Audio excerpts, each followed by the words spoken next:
Hi guys, it's Tara Reid. You're watching Joe and Marie all day, all night. YouTube family. Let's go!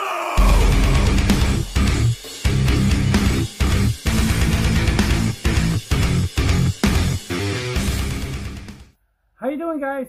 Hi, welcome back to another episode of What Didn't Make the Shelf. This is episode number 20. Whoa. I have 6 titles, so we're going to keep it short and sweet. Yeah, this first one, I remember my parents watching it in their living room, and I caught a glimpse of it, and it didn't make Joe's shelf, but it is Spawn. Basically, it's a mess story about the devil creating an army to do his work on Earth, so he can take over. Imagine a creature on the verge of creation from a comic book legend. Tom McFarlane comes to life in this action special effects movie, Spawn. Yeah, it's more than just a movie. Yeah, it's got a lot of special features.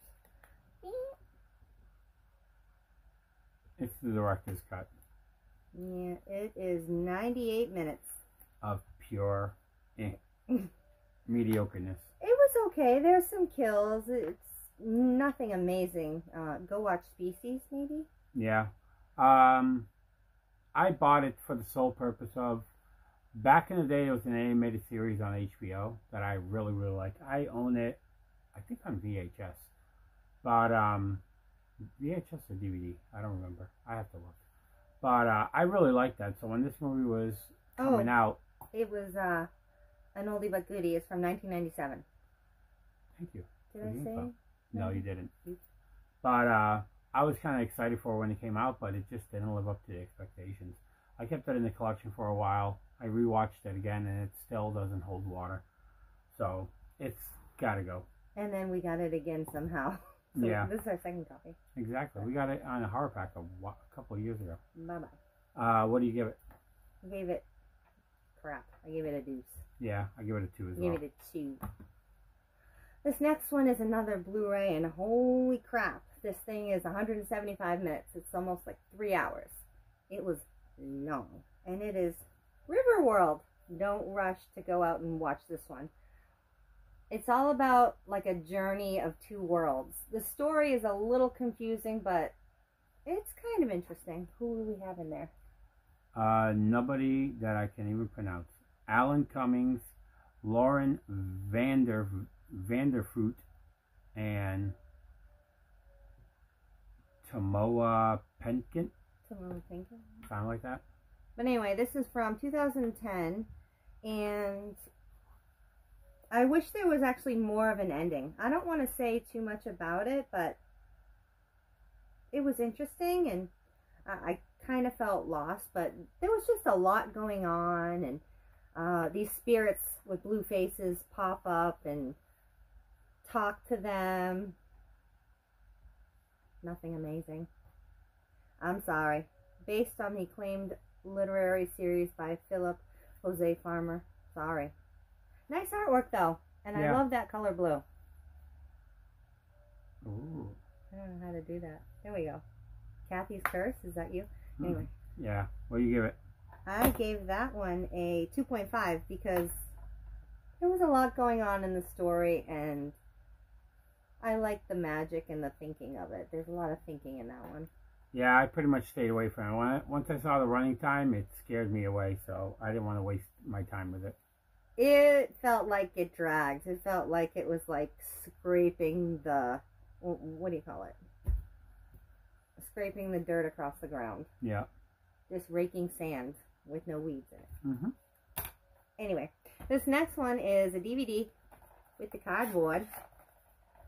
I Kill Giants.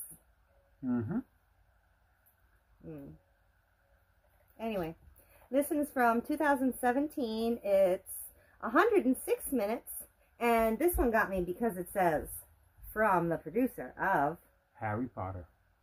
Yeah. Reason I was interested. I don't know if they can see it, but it's got some embossing to it and some spot gloss. It does. Look at that. She's got rabbit ears. She walks around with rabbit ears like the whole movie. Somebody dies at the end. Spoiler, I don't want to say who it is, but this girl has trouble fitting in school, and she's in her own little world, and there's literally giants in it. And she sets these giant traps. They're not giant traps, but they're traps for giants. Mm-hmm. See what I did there? I see what you did there. That was pretty slick. That was funny. But anyway, Zoe Saldana and Madison Wolfe is in this. Yep. It's an okay story. Teenagers might like to see this. Yeah. Kind of coming of age, and she makes a friend along the way and invites her into her fantasy world. Yeah, I watched it when I first got it. I had this for a couple of years now, and I just didn't care for it. I just thought it was kind of slow, kind of mediocre, and I threw it in Marie's box so she wanted to watch it, and she's finally getting around to it. But yeah, I didn't care for it that much. What'd you give it? Peace out. I gave it a 2. I gave it a 2 as well. It's good for a one-time watch. Nothing that we want to save. Yeah. This next one is a schnapper. It looks like it's still sealed, but it's not. But since it has tape on it, I wanted to leave the tape on because it will kill the artwork, and I cannot stand a hurt snapper. Now, this is in color on the back, but the movie is actually in black and white. And this is from, look at your chicken scratch, Marie. 1951. 1951. That's because you told me it when we were looking up. Mm-hmm. But anyway. We digress. This was an interesting story. It basically is about, well, strangers on a train. And they basically want to trade each other's crime. Murder, basically. And somebody gets in trouble for it, and the husband wants his wife killed. We'll just say that. It's worth a watch, absolutely. Yeah, it's a really good movie. I've always enjoyed it. They actually kind of loosely based this because it was playing on TV in Throw Mama from the Train, because that's where they got the idea from it. But I love how the snappers have the inside artwork and the... Yep. But what do you call that? I really enjoy it. I actually took it off the shelf because I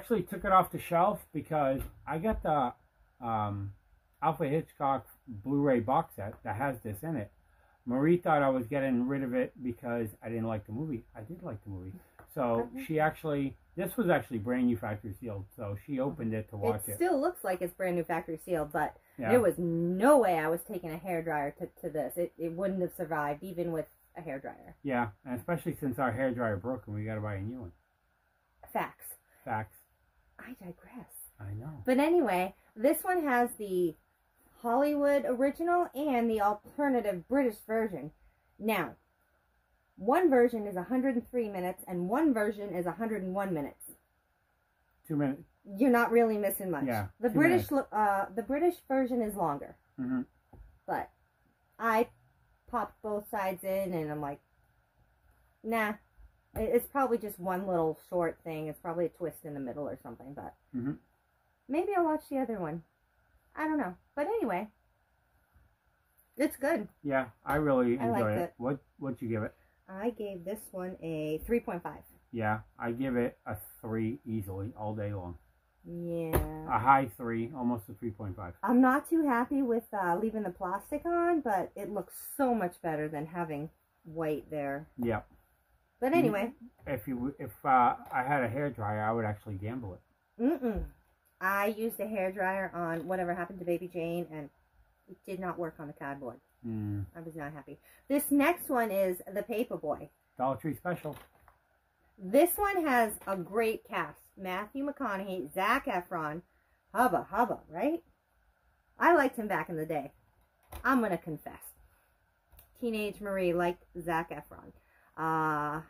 Well, like 20-something, maybe 18, I don't know. Macy Gray and John Cusack and Nicole Kidman. I don't want to say too much about it, but this one wasn't as confusing. John Cusack was a really good actor in it. There you go. Hold up the movie. Wake up. Do you need some coffee? No. This is from 2012, and it's 107 minutes. It was an odd story. The ending wasn't that bad. It was pretty good. Mm-hmm. But it's basically about John Cusack is convicted of a murder, and he's in jail, and there's a bit of a love story, and there's an adult scene with Nicole Kidman and John Cusack in the jail. Mm-hmm. That's interesting. Anyway, that's like Vinegar Syndrome content right there. Yeah. I got this at Dollar Tree just because of the cast alone, and it looked interesting to me. I didn't care for it that much. I thought it was a good one-time watch, Good but one-time watch. it's nothing that I'm going to keep on the shelf. The cast got me fooled. Yeah. I was fooled. So even any discard, I gave this a 3. Yes, there is. Oh, there's discard. Same as the cover. Spoiler. Yeah. There you go. You gave it a what? A 3? Mm-hmm. I give it a 2.5. Nice. This next one, I don't think anybody And wants to the last hear one. about. You think anybody wants to hear about it? Maybe nobody. Oh, nobody. Mr. Nobody. This has Jared Leto in it, which is why I wanted to watch it. He was in My So-Called Life. Yes. Loved it. Mm-hmm. Very good. This is basically about, this is from 2009. He's basically the last living being on Earth, and he's living his last moments, and he's dying, and he's telling his story. And this is about the choices that he made, or the ones that he could have made. And it goes back and forth about this outcome. Mm-hmm. It was like, who would I have been if I married this woman, or that woman? And kids and such. But, yeah, show them pictures on the back. I didn't write how long it was, but it was probably around an hour and a half, at least. If I'm right, this movie's like almost 2 hours. Mm. It's right there. I can't see it. Right there? Wait, Right where? there. Oh, 155 minutes. 2013, this one says. Why does that one say 2009? I don't know. Maybe because they That's put it when out Yeah. on DVD. Deleted scenes, trailer, the making of Mr. Nobody. Holy cow. Mm-hmm. So that movie Hey, is... look at Mr. Nobody. Yeah, that movie's almost 3 hours long. And it's back and forth of what could have been, or what he did, or what he didn't do, or this girl likes this guy, he likes her. Get on Jerry Springer. Mm-hmm. Anyway. But Nobody. again, the running time scared me off. I did not watch it. If you like Jared Leto, you'll want to check this out. Mm-hmm. That face is What'd you give it? a 1.5 because it was confusing. Mm-hmm. Do better. And that is everything that we have for the month of August that My Marie shelf. watched. Of, My notebook. yeah, of everything that didn't make the shelf. Do a poppin'. Right there. Bam. That's everything that didn't make the shelf this month. In the description down below will be my Instagram as well as Marie's Instagram, as well as my email. If you're interested in any of these, because as I always say, somebody's trash is somebody's treasure. You know, maybe you want to check these out. Maybe you're interested in them. I like You that artwork on Strangers on a Train. It is pretty fire. I like it. But if you've seen any of these films, you know, leave a comment down below. Let us know what you think about them. Mm-hmm. But if you like this video, hit the like button. If you didn't like it, videos before and after. If you want to subscribe to us, hit the subscription button, hit the notification bell. We'll have more videos for you. Yep. If you want to leave a comment down below about any of the stuff that we talked about, you know, is your thoughts a little bit different than ours? Start clicking away. But until next time, guys. Bye. Bye. Quick and painless. Quick and painless.